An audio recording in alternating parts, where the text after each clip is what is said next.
Ayun, mga lodi. Tanggal na. Ayan. Palit puli tayo mga idol. Alternator.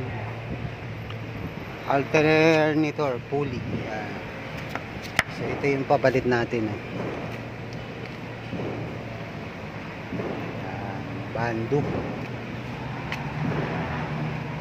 Bando mga idol.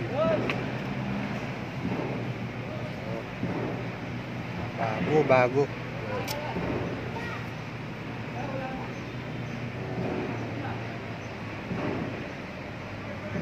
3380 by 13 by 9040 sukat nya. Alright, tapos yung next natin yung fan belt. Yan.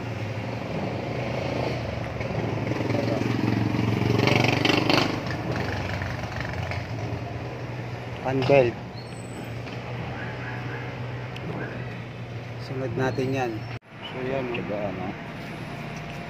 tapos pag nagpalit kayo, lalagyan nyo ng grasa, yung tensioner. Yan, tensioner ang tawag dyan, para walang langit-ngit, di ba Ludi? Lagyan natin ng grasa. Alright. Ay, si Idol, hirap na hirap. So ang gagawin, magtatanggal kami ng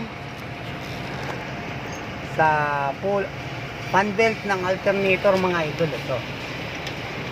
Yan. Tanda ba? Hirap mga idol. Iya. Tumatama sa idol.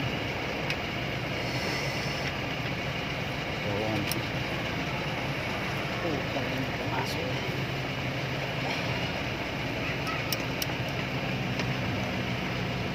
Diba? Kailangan maluwagan muna yan. Sikip pa. Pasikip yata yan, pasikip. Ayan.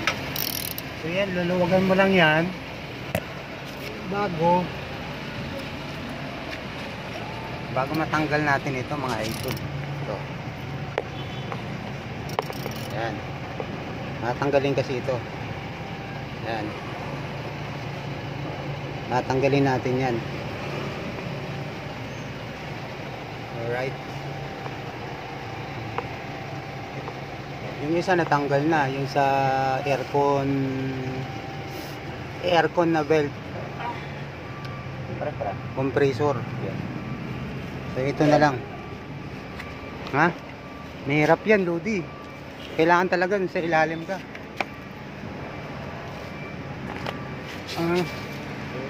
Ayun, no? Naglalaway pala dito, no? Ano yan eh? Kailangan na yan palitan ng yung... Ha? Oo. Oil seal lang yan. Mura lang yan eh. Diyan sa taas, tsaka sa baba. Alright. Here. Ha?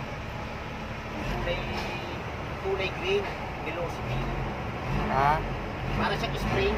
Ganito rin, kaso spring siya. Ito yung spring to eh. Yan. Alright, okay na. Spring to eh. Bakit yung bumila pa rin sa dati? Spring to eh. Tapos na kayong palit ng fan belt, tsaka aircon fan belt.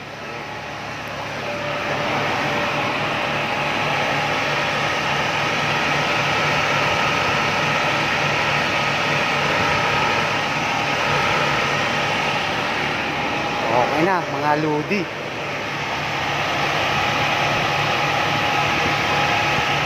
Wala na siyang langit-ngit, no?